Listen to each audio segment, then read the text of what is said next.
Welcome, everybody. I'm noticing that everyone's logging into the webinar right now. We will get started shortly as folks are coming in. First of all, I wanted to welcome everyone to the Perfect Storm webinar. The past few months have been a challenge, to say the least. And as we all know, the challenges and uncertainty ahead of us still continue. Over the course of the past few weeks, we have had several conversations with our members, industry partners, and media, and it really put us into a position to revisit the experiences that we have had over the course of the past few months. In our quest to find answers and possible solutions, we thought it would be of value to host a webinar that provides an overview of the issues contributing to this unique situation and some of the business challenges experienced as a result. I think I speak for all of us when I say none of us really want to relive these past few months, but to truly appreciate the impacts this hopefully once-in-a-lifetime experience is a necessary evil to try to make sense of where we are today. It's been an emotional roller coaster, to say the least. There were businesses in the industry that were preparing to shut down their businesses in March, or were even forced to do so. Were forced to lay off a lot of their employees, have made structural changes that have been long overdue, some of which are positive, but some of them which pose challenges. And all while we were trying to navigate through the information that was coming at us at a rapid pace and left us asking more questions rather than finding answers. The building supply and construction industry are extremely important industries for our communities and broader economy. The businesses represented on the call today create meaningful jobs, support the communities in which you work and play, and these sectors are often relied upon to support economic recovery following downturns. Thank you for your contributions to your communities, and I look forward to our continued partnerships. And this webinar, I would like to thank one of our industry partners, which is Tega Building Supplies, who is our presenting sponsor today. Thank you so much for your support.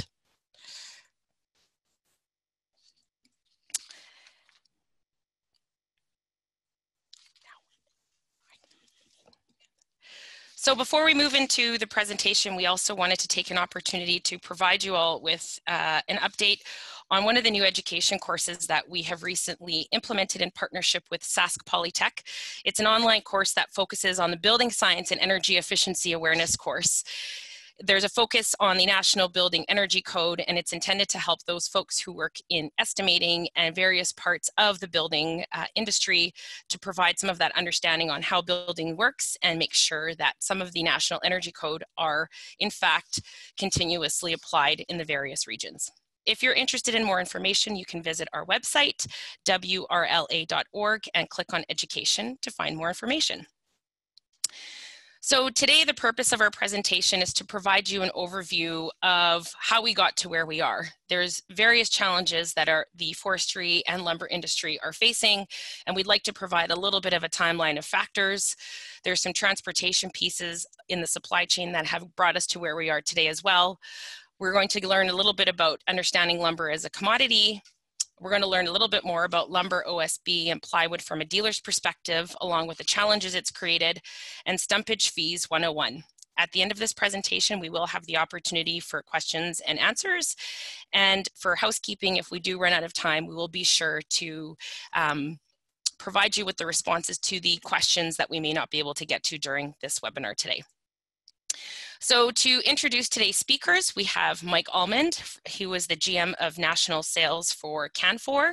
We have myself, President of the WRLA, Paul Quinn from RBC Capital Markets, Don Humphrey, National Commodity Wood Manager from the Sexton Group, and Alan Bennett, Director of Timber Pricing Branch, BC Ministry of Forests, Lands, Natural Resource Operations and Rural Development. It's a title that is a mouthful. And I'd like to pass it on right now to Michael Almond. When I look at this whole panel that we have today, we have an excellent group of speakers, and I think with my calculations, there's probably about at least 100 years of experience in the forestry and lumber industry. So we're really excited to be able to deliver this today, and I'm now going to pass it over to Mike to take over.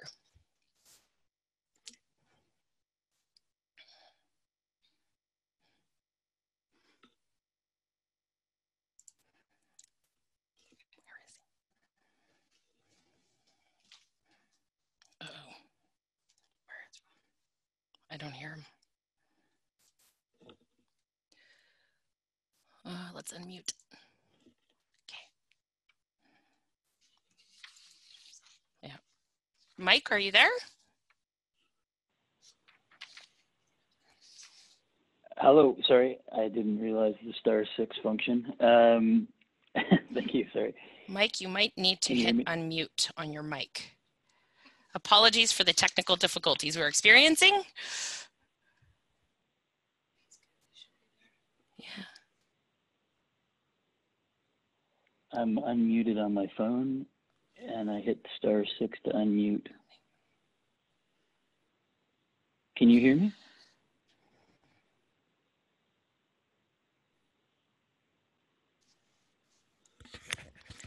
Bear with us as we work through the sound issue. That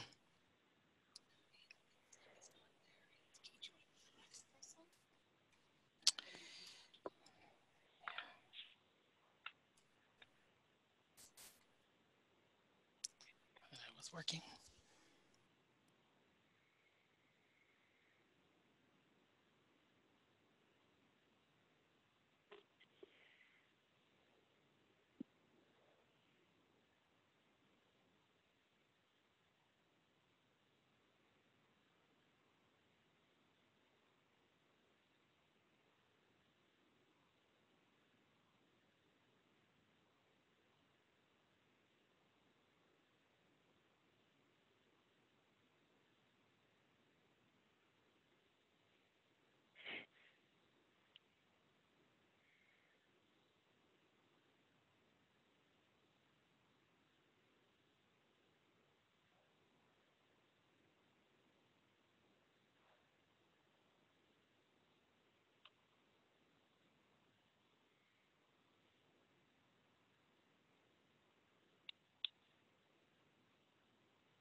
Mike, are you there?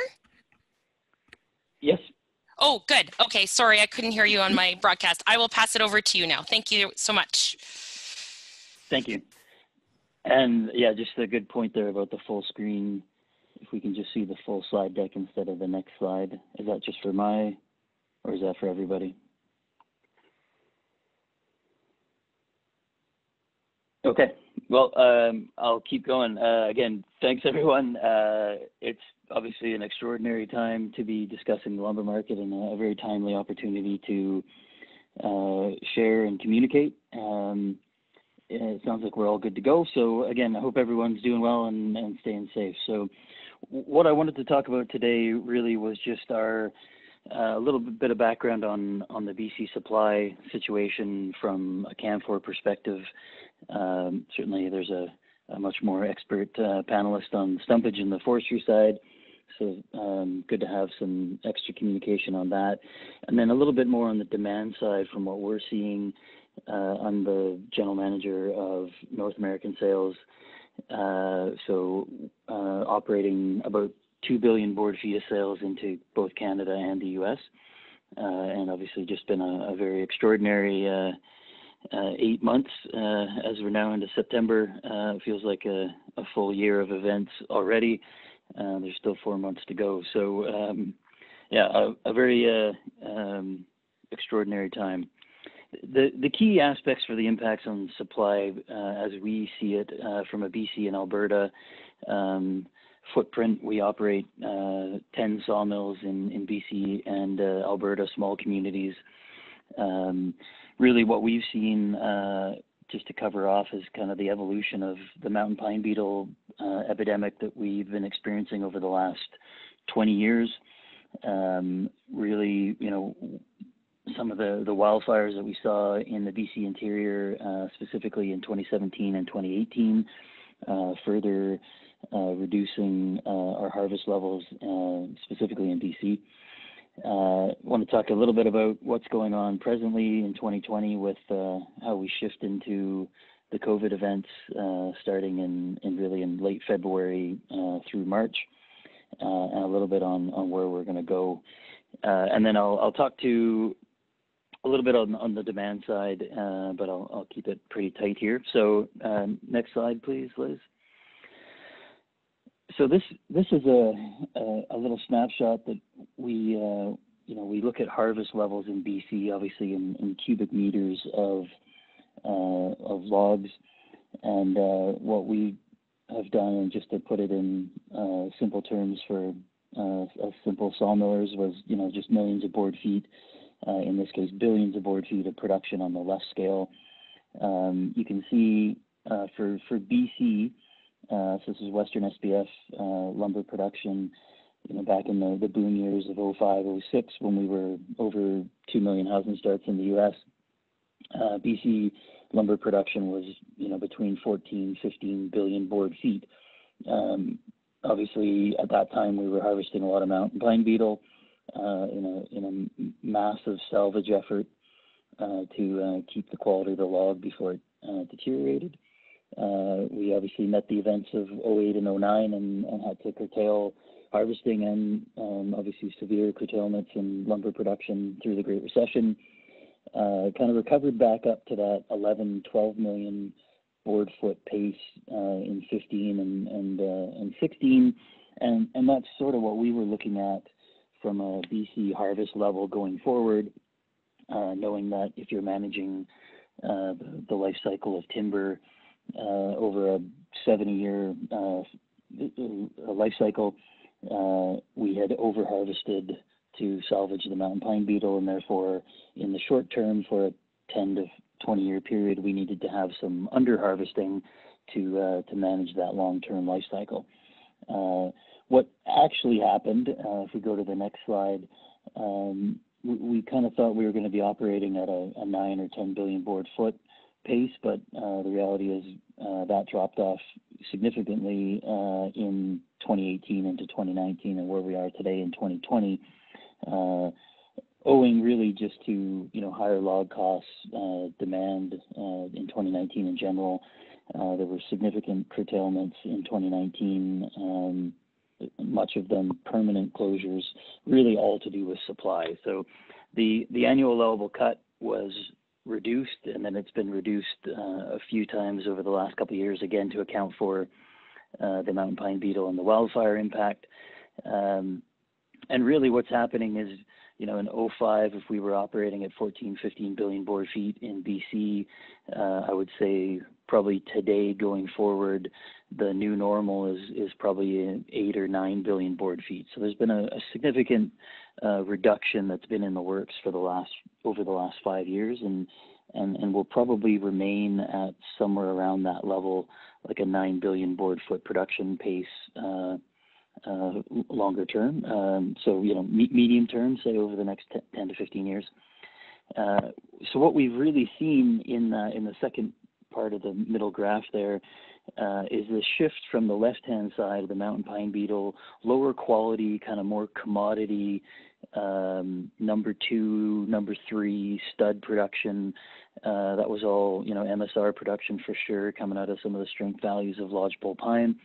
But really, that phase is behind us, and we're really shifting more into the right side of the page, into the greener SPF stands of forest that are predominantly, for us at Canfor, they're predominantly spruce, Douglas fir, of course, a little bit of balsam fir, and some lodgepole pine as well in the southeastern portion of the province for us. But so as a result of a higher cost, more valuable log that we're currently in today in greener fiber, we've had to invest a lot of money, probably over $1 billion of capital expenditures over the last decade into our technology, into our drying capabilities, continuous dry kilns, just our optimization in our sawmills and planer mills to really extract as much of the high grade yield in products from this higher cost, high grade log. So next slide. So what we've seen, what started late February, I think we were at a price point of around $430, $440 mil. We went down to, over the course of March, we went from 440 to 280 in print, which was well below cost, and just a free fall in prices as COVID hit and our economies shut down and building, just everything went into lockdown. We saw, just a drop off in demand and a huge drop off in pricing. So we were sort of forced to brace for impact, and certainly in BC, I'd say in Western Canada, where we have a higher cost base, we took significant curtailment through late March and much of April and May, and really only kind of got back to full production later in June. Probably by July 1st, safe to say most of the Western Canadian industry was back operating, and pricing had sort of returned to that same kind of break-even level, just over $400 mil. So that's really what this slide shows, is the brunt of the curtailments were really focused in Western Canada versus, and this is maybe a 2-month-old slide, so we certainly know the curtailment continues to be affected by COVID cases that are affecting production throughout North America. But really we created, the key message from this slide is we created a very big void in the supply chain from the supply side because of the curtailments. And really, as we shift over to the demand review, we saw a bit of a pause in demand in April, but then almost full resumption by May. So shifting over to the demand side. Next slide. So we'll talk a little bit about the biggest impact that we saw was we started 2020 on a very solid footing for both R&R and residential construction in North America. I would say the key was housing starts, where by end of February we were hitting that 1.4, 1.5 million pace. R&R spending was very healthy as well, and we really hadn't seen the new normal of some of the major curtailments that happened in 2019. So it seemed like a very good year was shaping up, and then we got hit by COVID. But one of the things we all know now in hindsight is that the work from home movement has really freed up a lot of disposable income, and whether that's from people not traveling, vacation time, people are not eating out, there's very little entertainment spending, you're not commuting to the office, so you're saving money on a lot of different aspects of our lives, and people are spending more time at home, so they're spending money clearly on home improvements, whether it's even classroom improvements to get kids back to school this fall. There's been an enormous surge in repair and remodel, and also in residential. So really, this is just kind of a long run kind of chart to show the impact. And this is, there's always a lag in the data, but the recent data for June and July are of similar sort of magnitude. So just jump over to the R&R slide there, Liz. Thank you. So as I spoke there about the R&R side, so really certainly the big box stores, small, medium-sized dealer, but really just the retail lumber segment. We've seen that in Canada, especially more on the small and medium-sized business. There's, been an enormous amount of demand coming at us from that layer of our business, which has been, incredible to see, but also very difficult to keep up with. The key drivers for R&R, typically are the household formation, so the demographic side of the millennials, but also the aging in place of the boomers, and the wealthy segment of the boomers spending money to live longer and stay longer in their house. In the U.S. especially, the inventory of houses are getting older, which require more repairs. The existing home trend obviously was the curious one that's been a pretty healthy driver just based on turnover. There's obviously lots of information that shows before and after the sale of an existing home, there's improvements and upgrades, but that really grinded to a halt, as we know, in Q2 of this year because of the COVID restrictions. But what we saw in lieu of that was just completely unforecasted, severe surge in demand from the do-it-yourself homeowner, and in lieu of people coming to the house, the exterior projects obviously were the biggest thing to keep going, and where we saw an enormous amount of spending on decking, fencing, but also just lumber in general, and a lot of shorter lengths over the shoulder, whatever fits on a Honda Civic, so to speak, to go do home projects because people were working from home or just had more time to spend at home and wanted to upgrade something. So really, really big driver that, as I said, for the most part has been very unforeseen. So jumping over to the residential side, of course, this I spoke to earlier, we'd already started 2020 on a very brisk pace, 1.4, 1.5 million housing starts, which was ahead of our forecast. We were in that 1.25, 1.3 range, so we were definitely ahead of pace to start the year. It cooled off very quickly in Q2, but really what we saw from our customers was kind of a stoppage of purchasing, but as everyone was protecting and trying to drive down working capital, then we realized as a bit of a cruel joke that the demand was there and continued to be there. The only difference was all of the supply chain ahead of the builders upstream was depleted of inventory and began to chase, and hence the market we're in today. But the COVID, I think, factors have added even more stimulus to this trend, and why we're right back up to 1.5 and maybe even higher in the U.S. in terms of housing starts, and equivalent levels in Canada. I mean, some of the record levels for 245 in Canada. So again, newer homes, a shift from urban centers to more suburban or lower density, even rural settings.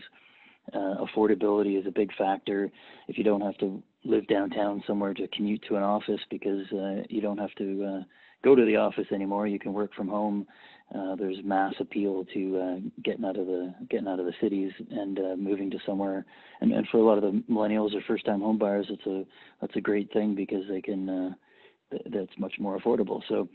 And of course, the existing home market continues to be very, very tight, which is another big driver for new home construction. And so what we've seen certainly in Canada and especially in the U.S. is an enormous surge with interest rates, mortgage rates being sub 2% right now in Canada, sub 3% in the U.S. Just a very strong push for. If you're going to spend more time at home, have a nice home. So, yeah, that was really all I had to close there. As I said, we've got to extraordinary price levels today. I think we're 12.50 mil Canadian in terms of 2 before number 2 pricing. And I don't expect it to stay there. Certainly, we will. Demand will meet up with supply, and the market will cool off. But we're running late into the year at this point, and a lot of these trends, from the retail side, from the builder side, don't appear to be, at least from our perspective, to be going away anytime soon, as long as we continue in the COVID environment. So this could be a trend that we see continue from the demand side, I think, through at least the first half of 2021, as a lot of these projects and homes are under demand, and there's a mass appeal for new homes or upgraded homes. So that's all I had. Thank you. Thank you, Mike. So just a quick question for you that we received is, will there actually be a shortage that will prevent builders from getting their work done the rest of the year, from your perspective? Well, one of the other things I didn't mention, I know I didn't want to steal your thunder, but the transportation side of it has been very difficult as well. I mean, the communities we operate in, some of our mills were down for 2 months. A lot of the big transportation networks, whether it's trucking in Canada or the railroads to get to the U.S. market, they did very similar things. They laid off employees and furloughed employees and are really kind of getting back on track. So we're certainly seeing that in the past couple of weeks of better deliveries, getting our inventory and our production to market. So I think that'll certainly help suffice some of the demand. I think obviously winter is coming. That's usually a good seasonal downturn to help supply catch up with demand, and hopefully that'll help shape up for a more balanced market going into 2021. As far as right now, we still see very brisk inquiry over the sales desk each week, and we're quoting wood into mid-October. So there's certainly there's some business that's being eroded just based on the late season. If we're shipping wood mid-October, likely not to land until early November, depending on where you are in the continent. That's difficult to get some jobs done before winter in much of Canada or the upper Midwest in the U.S. If you're obviously in the U.S. South, they'll continue on at a really steady pace. In the Sun States, that'll continue. But certainly we're hearing more jobs being deferred based on cost, but really more based on just availability. So it's a real concern for sure. Well, and just to touch on the transportation piece, we really hope to have somebody from the transportation industry join us, but the timing for them didn't work. And a key part is the layoffs and the time it takes to get some of the folks back. And I know when we last spoke, you had indicated that the rail was at about 85% in terms of picking up the supply. And have you seen an increase since we last spoke? And does it seem that by Labor Day, 100% capacity will be back to where it was? Yeah, that's about right, Liz. We're probably 85, 90%. I mean, thankfully, for our Canadian customers, we've really been able to make ground on the trucking side, some more of the proximity shipments, from our mills into Western Canada. We've been able to use the truck lanes as a quicker turnaround. I mean, we're still selling production 5 or 6 weeks out, but once we produce it, we're able to ship it pretty quick, and so that's been a nice benefit for our home market here in Canada. The railroads, no change in that. Our CN is our major partner. We're 85% of our production mills are operating on the CN rail track to the mill.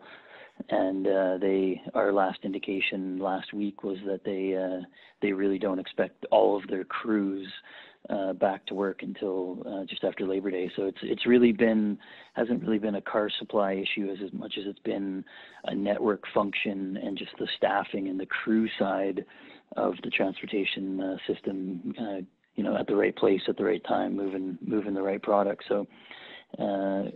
Hopefully that'll clear up. Don't have a lot of time as we head into winter, but it's been a very challenging supply chain in 2020 for sure. Oh, for sure. And even just in speaking with CN, one of the biggest challenges that they've had in terms of getting their crews back really comes down to their collective agreements. So the unionized employees have 15 days to respond to a call back to work. So obviously that has lended to some of the supply issues and creating a lot more delays. Now, the one question that we're also trying to get an answer for, which I will send as a follow-up, is just understanding how the agricultural sector, now that they're going to be shipping grain, is going to to have an impact on further supply chains. Well, thank you very much for your time today, Mike. I know that you're on holidays, so we really appreciate you taking some time away from your family. Any questions that, that our listeners currently may have for Mike, we'll gladly have answered following this webinar. And I just wanted to say thanks again for joining us. Thank you. Further on the transportation piece, and since we weren't able to have somebody from transport give us a little bit more information today, I did want to highlight a couple of the points. And CN had mentioned that they furloughed 4,000 employees in March due to the lack of work. And as Mike had mentioned, there was a decrease in demand, and this didn't just apply to the lumber and forestry products. It was in agriculture and every sector that they would be transporting materials. They have been calling their employees back to work, but obviously there are some delays in terms of safety familiarization and making sure all the equipment is ready to go. From a trucking perspective, we found out that 36.6 decrease. There was a reduction of 36.6% in demand in product. The capacity was there, but the challenge was actually having a demand. And obviously with all the shutdowns that we were experiencing in all various industries, it certainly impacted that. There's a lot of capacity on the trucking side, and we've been advised that the trucking industry plays a little bit of a less of a role than rail does, simply because they don't see it as a financially viable option, and a big part of it has to do with the increased costs. So we will continue to follow the transportation piece, and we'll send updates to all of our listeners just to keep you posted on where we're at. And if there is a demand for further webinars on this piece, we will gladly make sure that we can get some folks speak on this topic. Next up, we have Paul Quinn from RBC Capital Markets. Paul became RBC's paper and forest products analyst in 2008. He is currently based in Vancouver and building up coverage in the US forestry sector in addition to his Canadian focused coverage. Paul brings with him an extensive background in the forestry industry, including positions with Macmillan, Bloedel, and Weyerhaeuser. Prior to joining RBC Capital Markets, he covered the paper and forest product sector, as well as being Assistant Director of Research at Salmon Partners. Over the past several years, Paul has achieved consistently high rankings for stock picking. Paul loves swimming, biking, running, cross-country skiing, and enjoying time with his daughters just out of university. Thank you for joining us, Paul. I will pass it over to you. Yeah, thanks very much. Who is that guy? Thanks very much for the opportunity. You know, I'd say the background really is, you know, I'm a forester grad. I worked in the industry for about 15 years. I've been an analyst for about 15 years. So we cover 24 names in Canada and the US, public companies all, with, you know, the Canadian names are weighted more to the building materials, lumber, and OSB. I put together a slide deck that Liz will help me with to go through. And it sounds like we've got a little bit of overlap with Mike, but hopefully, you know, between both of us, it'll give you a pretty clear picture. So Liz, if you want to throw on slide 2 there with lumber pricing for Southern Yellow Pine and Western SPF. Okay, so I'll just assume that happened. So this is what's, you know, this is what's happening currently, and actually this graph isn't current because it misses midweek rise that we saw. So Western SPF was up $20 for the 2x4, and Southern Yellow Pine was playing more catch up and was up $40 midweek. But you know, obviously this is an unprecedented pricing spike. You can relate it back to the 2018 price spike that you see there. What's interesting about that, when I talk to the companies that I do research on, is that not a lot of volume was sold at the top of the market there, as opposed to today, where, you know, guys like Canfor, West Fraser, Interfor, and the rest are selling huge volumes at these elevated pricing. The other thing I'd point out that I found interesting is if you look back at the U.S. housing boom back in the 2004 to 2007 period, you can see that pricing level was significantly weak. And this speaks to that harvest level slide that Mike had, because back then, BC Interior was up in the 14, 15 billion board feet of lumber capacity and production, and that kept prices relatively soft. Now what we've seen is curtailments in BC and other places in North America, which has led to this rise in price. If you flip slide to number 3 here, you can just sort of see Western SPF in terms of, you know, long-term trends, 10-year averages, and min-max, and where we are, obviously a very impressive graph. And then, you know, just talking about how this all started, and you know, I'll refer you to slide 4 here, and this takes a look at the curtailments that we saw in 2019 and early 2020. And from this, we had about 2.7 billion board feet come out permanently, and another 1.2 billion that was temporarily declined. So you came into the 2020 year with relatively low inventories. And as Mike pointed out, we had very strong housing starts in the U.S. in January and February. It almost was, you know, almost averaged 1.6 million, which was a big pickup from last year, sort of just under 1.3 million start level. So early, it looked really good. Then you got into COVID in March, and as a result, you know, Canfor was not unusual. All the other companies took temporary downtime. You can see that temporary downtime on slide 5 there. And, you know, we would say, in adding up, you know, the industry, that, you know, at the peak in April, we think that about 40% of North American lumber capacity was curtailed. And that, you know, we had inventory that was short going into the year. Then we had this production curtailment. Inventory got even leaner. And at the same time, if you flip to slide 6, you can sort of see what was happening on the repair and remodel demand, which was just surging to record levels. So everybody was at home, everybody was building a deck. I'm a case in point. I redid my deck in Vancouver, put on a small addition in Whistler. So I'm partly responsible for this. But you can see that Home Depot same source sales, you know, and Home Depot, you know, long-term average is kind of the 4 to 5% range. When you get into these months that are up 27% is significant. Lowe's is even more impressive. They have more of a consumer bent, so more leverage to R&R markets, and you can see that big number in May at 42%. Now things are slowing down, but they're still at very elevated levels. Then it just flipping over the next slide on slide 7 just takes a look at U.S. Housing starts, and you know how we bounced back from the lows that we saw in April. We're above the 5-year average, and home builder confidence is rebounded to record levels. You know, based off strong overall market, low interest rates, and very little inventory in the housing pipeline. And that's my total presentation. So, you know, going forward here, we do expect, you know, prices to weaken. I think last week, you know, the commentary is people's expectation is for pricing to come down. Hurricane Laura, you know, caused a temporary blip in the U.S., and that's probably why you saw the, you know, outperformance in Southern Yellow Pine midweek. But we do think we're at the peak, and we do think prices will head down, but they'll stay at high levels just because everybody's sold out into October at this point. So we expect prices to come down, and then probably the setup for 2021 is actually pretty good here. Interest rates are expected to stay low for a number of years. You have a growing millennial population in the U.S. that eventually needs a home.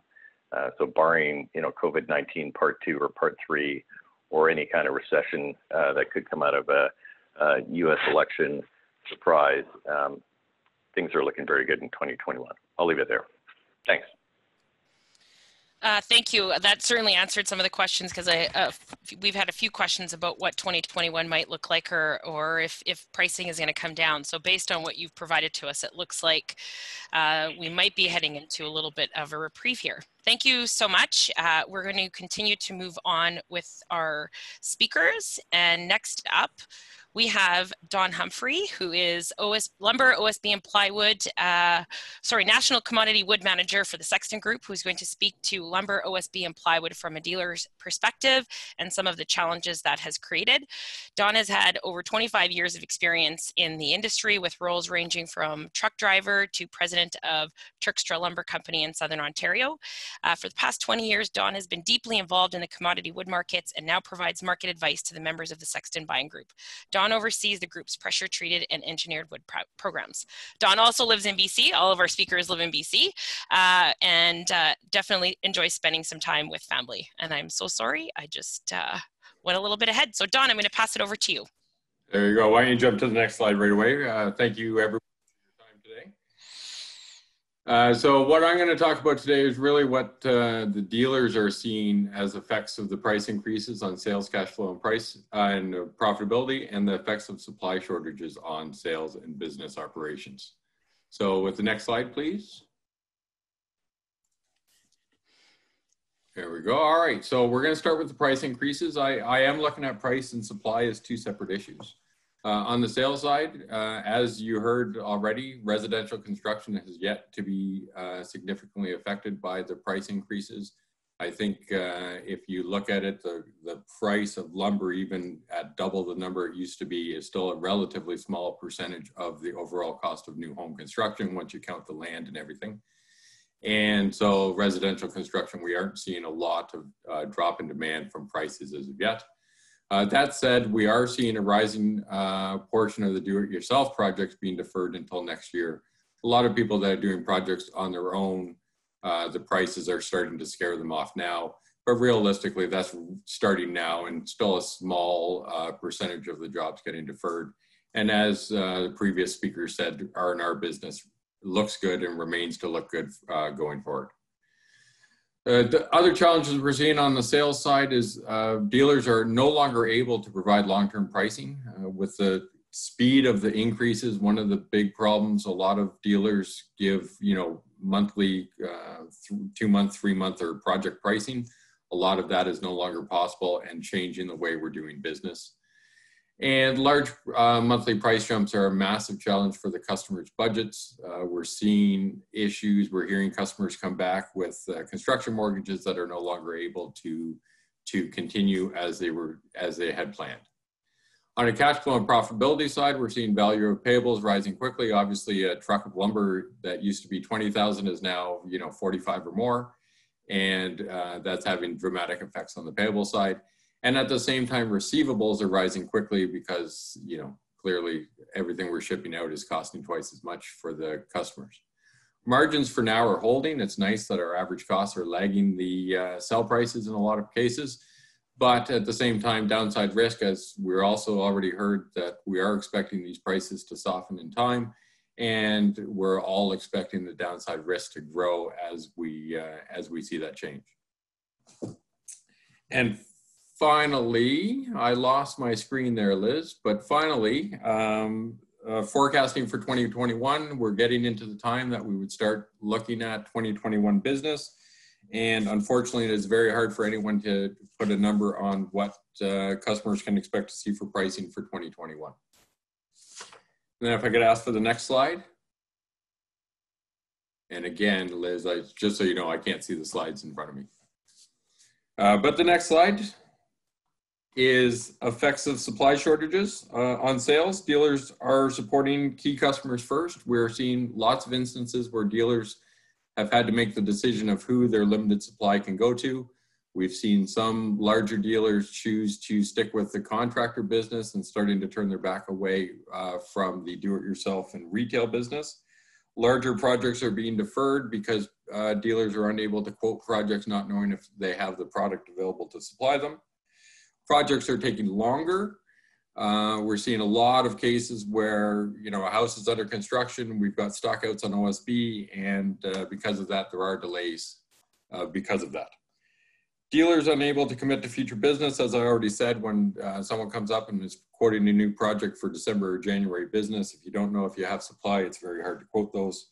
And finally, MSR has been a real problem, and we're seeing a lot of the component manufacturers and truss plants had massive supply issues through the last kind of 6 to 8 weeks and have dragged out the lead times on those items. And effects on business operations, customers are being forced to competitors. If you quoted a project or unable to supply a project because of supply, those customers are now being forced to go to your competitors to look for supply.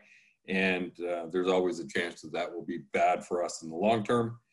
And managing incoming supply is now a full-time job. You're seeing a lot of people, I'm talking to a lot of dealers where the manager or the owner was, they used to check in on inventory on occasion every day. Now it seems to be a full-time job tracking down all the trucks that they're missing.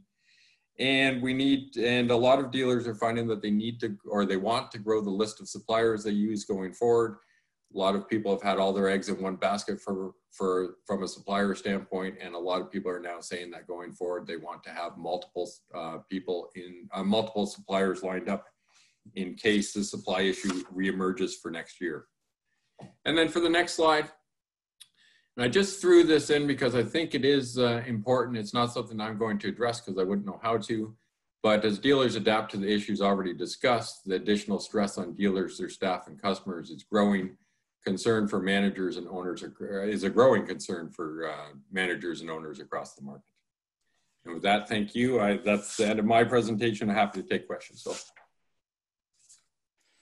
Thank you so much, and I apologize. My internet crashed on me, so I had to log out there for a little bit. Not great when you're the host. I don't see any questions coming through quite yet, so we will move on to the next segment, and if once we get through Alan's presentation, we can take any other questions that come through. Thank you, John. So we're going to head over to Alan Bennett, who's the Director of Timber Pricing Branch, BC Ministry of Forests, Lands, Natural Resource Operations and Rural Development. And his job title is longer than his bio. He's a BC professional forester with 25 years of experience working for both industry and government. And I'm going to pass it over to Alan to take over to talk about stumpage. All right, thank you very much. And I really appreciate the opportunity to talk stumpage to you guys. I absolutely love talking stumpage, which makes me somewhat entertaining at parties, I'm sure. Anyway, stumpage in BC. This is, it's an interesting topic because a lot of people confuse what stumpage is and the price of lumber. And I'm going to dive into this a little bit, talk mostly about how we calculate stumpage in BC, and then how does market forces, supply and demand, touch onto this. So I'm actually going to overlap a little bit into some of the earlier presentations. I was happy to see a mountain pine beetle on one of the earlier slides. So if we can, oh, we changed the format of all that. Okay, so yeah, slide one. Stumpage isn't a tax. So a lot of people really think of stumpage because it's government selling timber. People think of it as a tax, and it's quite a common misconception in BC. But stumpage isn't the tax. Stumpage is the price that government charges when it sells trees. And it's selling trees. We are in the timber business. When we sell trees, we're selling them for cash, or basically we're selling for cash, which is stumpage. That's a traditional model and quite common in lots of areas. But we also sell trees for cash and services, and the net of that is what final stumpage bill is. So when I say services, when we sell trees to a major company, say Canfor, Canfor actually has a lot of forest management obligations that they take and give the people of BC as part of the price they pay for buying timber off of the government. And those services are things like silviculture, road building, forest planning. They're critical to the BC forest industry. Okay, so when you look at stumpage as a whole,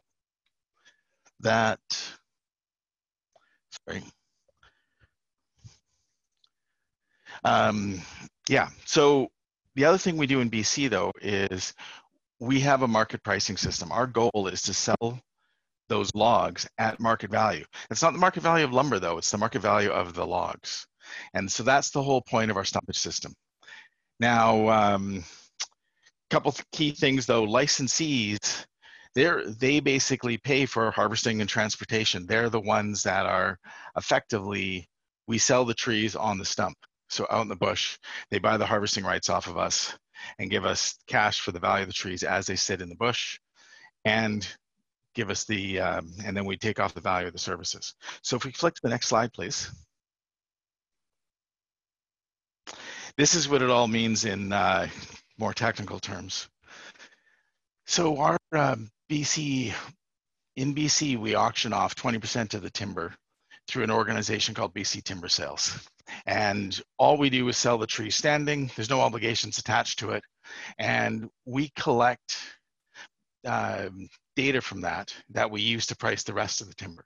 So this auction system is what we call the market pricing system in BC, MPS. Sorry. This selling of timber or this auction system, God, I'm describing this badly. I'm sorry.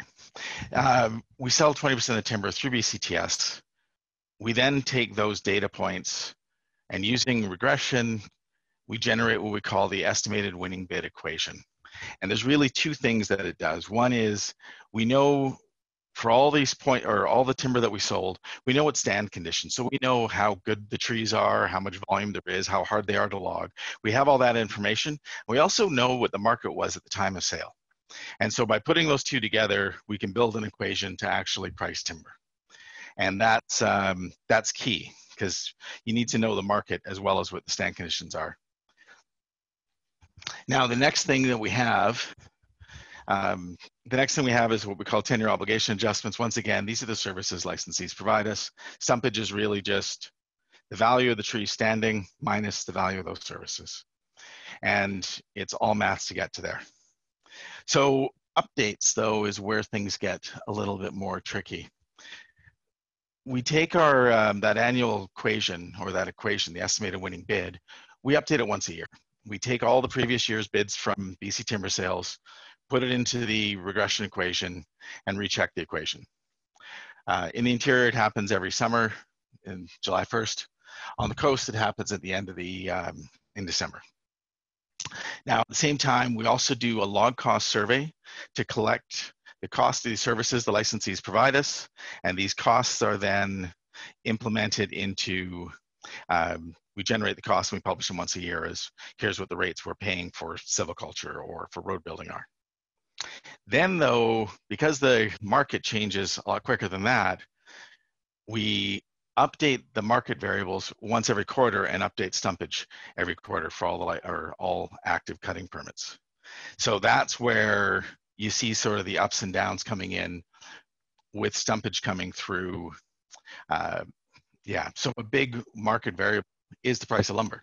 It's a huge impact on demand for logs versus other market variables are like total harvest, US exchange rate, things like that. We update those every single quarter. All right, can I get to the next slide, please? All right, so the next slide is what stumpage looks like in the BC interior on average for the past several years. And it's important to remember that July or that 2018 spike where things ran up in the first half of the year and then fell off in the second half of the year. You can see this in the stumpage on the change column at the middle, and you'll see that stumpage went up, basically went up, kept increasing all the way through 2018. And then it immediately fell at the beginning of 2019, and it bounced up again in the middle of 2019. And the reason it bounced up in 2019 wasn't because of the price of lumber per se, it was actually the value of logs, which I'll get to in a second. And once again, we're selling logs, so demand for lumber is a huge piece of the equation, but it's not the only thing that's in the stumpage equation. Can we flick to the next slide, please? Now, the next slide is coast stumpage. It's a little different. There's a lot more factors. I'm focusing mostly on the interior, just as we're talking about SPF lumber, but coast, similar sort of things. Once again, stumpage fell off really heavily in 2019. Lots of things were going on, including strikes. And then it's been picking up throughout this year. And in both cases, we're forecasting moderate increases in October, but those moderate increases in October are based on lumber sales. There's a built-in lag in those. And so actually, if you can flick back one slide, it's pretty easy to talk about it from the interior side. If you look at the that forecast October one where we've got the dollar, it's going to go up $1.13. Well, that is actually based off of reported lumber values from the sawmills for what they sold for May, June, and July. And when you also think about sawmill production, lumber's pre-sold. So we go to the sawmills and we collect data from them of what they're selling at, or the value of the lumber they just produced and sold. So there's a 1 month lag in the price right there. And then there's a 2 month lag as it takes us time to collect data from all the sawmills in the province to be able to generate these pricing. So stumpage has a little bit of a, or the lumber aspects of stumpage has a bit of a lag built in. All right, if we can bounce down 2 slides. And let's just put it all together. So that's the really technical. Normally I would stop there and ask for questions as I just ripped through that quickly. But the supply and demand, and I appreciate the fact that most of the other speakers have touched on this as well, because it's a huge thing in BC. We added manufacturing capacity for mountain pine beetles in the early 2000s. Bunch more, there are new mills being built. There was new shifts being added. Massive amount of new capacity came on to address the mountain pine beetle. Well, we're kind of done with the mountain pine beetle salvage. If we can flick to the next slide, please. This is just, some of you have probably seen something similar. Map of BC. The darker the red, the more of the beetles. And if you look right in the middle, and then the that's where the major manufacturing is right where that beetles are. Most of the big Canfor mills, right in there. The big West Fraser mills right in there. Huge amount of lumber is produced in the area where the heaviest hit area of the province for beetles was. So lots of timber was available, lots of production came on, but eventually we're running out of economically viable beetle wood to harvest. And then we also got some fires, which are the dark reds on that slide. So if you flick to the very next slide, this is the timber supply. And we've always talked about in BC the midterm of once we're finished the mountain pine beetle salvage, AACs have to fall. And we're now in the midterm, or at least the very beginning of it. Only 18% or less of the standing timber inventory, so the approved cutting permits that licensees hold in BC, are in pine beetle stands now. So licensees are moving away from pine beetle, they're back into green, exactly as Mike was talking about in his presentation earlier. We're, as a province, we're moving into the post-beetle world, which means some of that manufacturing capacity that was associated with the mountain pine beetle is in excess of what the timber supply is today. And we're getting scarcity of logs. And once again, we're pricing logs. So if we click the next slide, it's interesting. This is the inflation adjusted price of lumber going all the way back to 2004. And it's also in Canadian dollars, so it factors in exchange rates. And it's also net of any duty or border taxes. So it's actually, you could see from a lumber point of view in Canadian dollar terms, things were actually a little bit better prior to the Great Recession. And it makes sense, there was the housing boom going on in the States at the time. And it's been a bit more erratic since. We've had our spikes, but where we are today is higher than it's been in Canadian terms. So that's one influence on price. But if we can go to the next slide, this is the actual BC log prices. And there's little spikes every year. Those little spikes are breakup demand where there's shortages at sawmills. But overall, this is where the demand is. And if you can see, there's actually a bit of an opposite. During that housing boom, the price of logs was lower than it is today. And that is, that's scarcity at play. And so that's pushing the price of logs up in BC through scarcity. And that's showing up in our stumpage system. So at the end of the day, if we can just go to that last slide, the end of the day, BC stumpage system, it's not a tax. We're selling trees. And the whole point of the system is to sell trees at market value. So that means we're dealing with supply and demand. Our demand is heavily influenced by the lumber price, but there's other factors that factor into demand as well in the sawmills, whether they want to shut down or not. But it's also impacted by supply, and that supply of logs in BC has been radically changed because of the mountain pine beetle. And that's pushing prices up. And stumpage has reflected all of that. Now, so far, stumpage in BC hasn't responded to this latest lumber thing. That'll actually happen later on this year and early in 2021. So that's all I've got. So thank you. Thank you, Alan. So we do have a question for you, and the question is, why is the stumpage rate that we use in Canada always viewed by the Americans as undercharged and implicated in the anti-dumping duties? Well, that's a complex question. We've been having lumber disputes with the states. This is our 5th round of it. So they've been going on since the 1980s, early 1980s. The challenge with stumpage is it's a different system. We have government land that we're selling, and we are using calculated, and it is calculated. So from the American argument is always being, we're setting our stumpage rates too low by the governments, and that's keeping production online. That should be going off, and it's impacting American sawmills and their ability to compete. Thankfully, it's not necessarily true, and certainly not true in BC. We charge market values. However, these processes, it'll take years of going through appeals to get this one wrapped up, and yeah, and it'll probably happen again a decade after that, but you never know. Unless there's agreements that are put in place. Well, the agreements only last for so long. When the previous one expired, we had a year of peace, which was actually also in the agreement, and then we wound up winning the next case. Okay.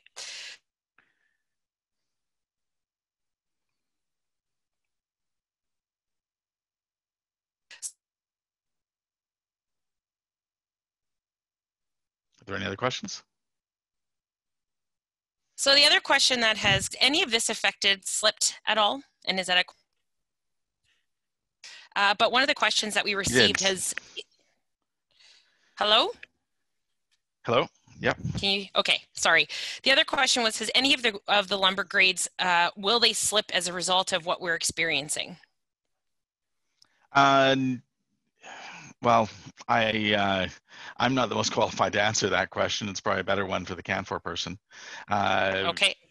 We are moving out of pine beetle wood that was checked and dead, though, and moving into more greener timber in the province. So I would suggest they should improve, but once again, I'm not the expert. Okay, I will pass that on to Mike. And we do have one more question, which I'm not sure you will be able to answer, but the post-mountain beetle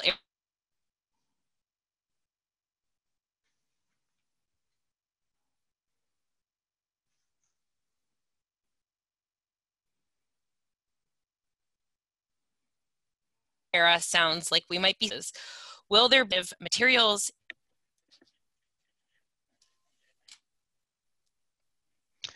I'm sorry, I missed that question. Oh, sorry. It might be my internet again. The post-mountain beetle era sounds like we might be seeing a trend towards scarcity of lumber. Will there be a market trend towards alternative materials as a result? Oh, once again, large question. I sell logs.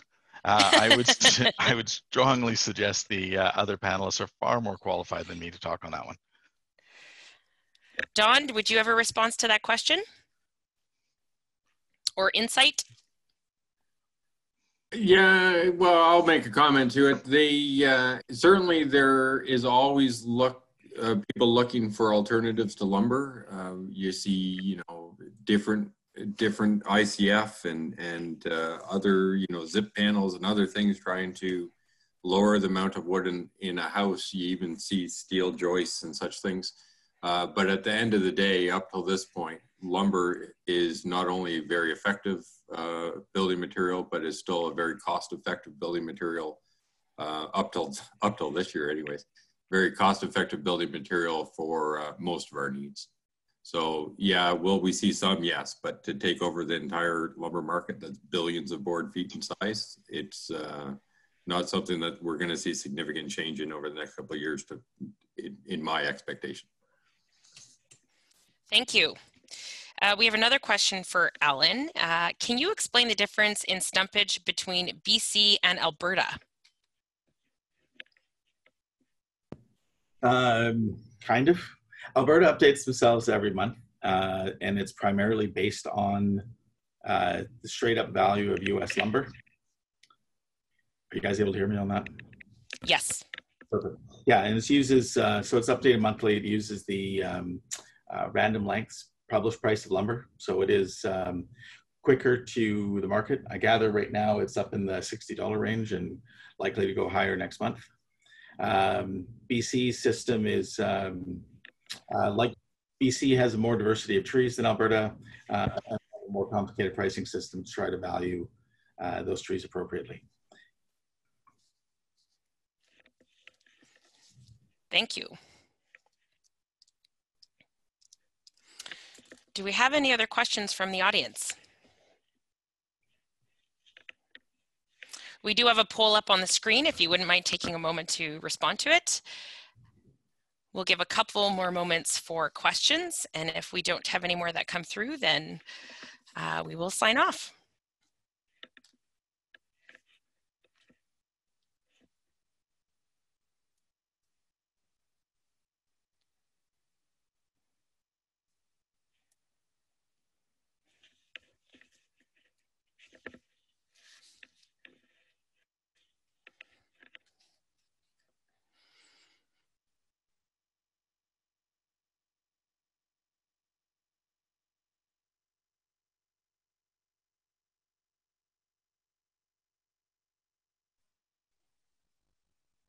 So we have another question being deferred. Is your group anticipating that the deferral approach will prolong this market?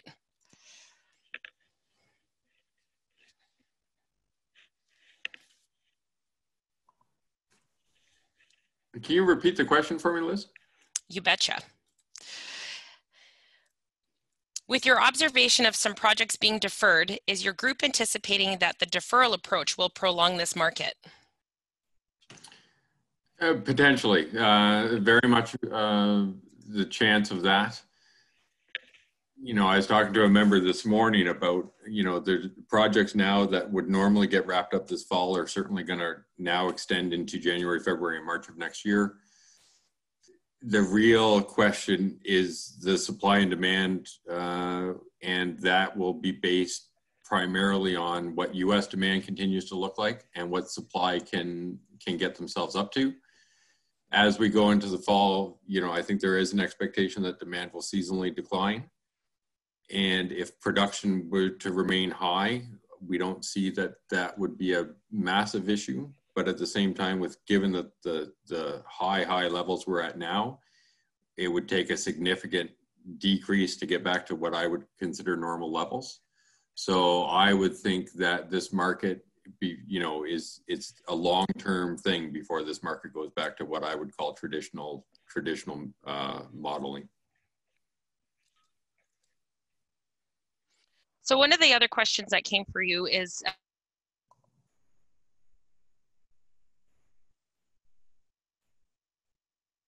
you're cut out there, Liz. Talking about the downs. Oh, I apologize, it's my internet. Are market indicators showing a balance at a certain dollar? This would be for Paul.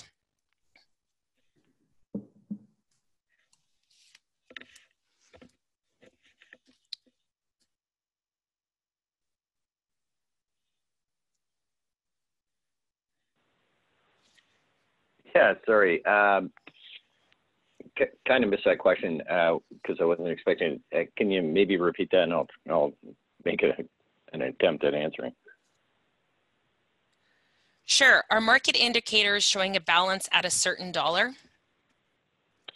Yeah, that's a real hard one because the market indicators that we traditionally look at for lumber, that they lag the market by quite a bit. So it's not easy, and that's why you get these price spikes, and that's why you get the big drops that we saw in the back end of 18. I would reiterate other panelists' comments that we're in a little bit of a very obviously strong market here, and I think it's going to persist into 2021. So I don't think we'll see some balance until the back end of 2021.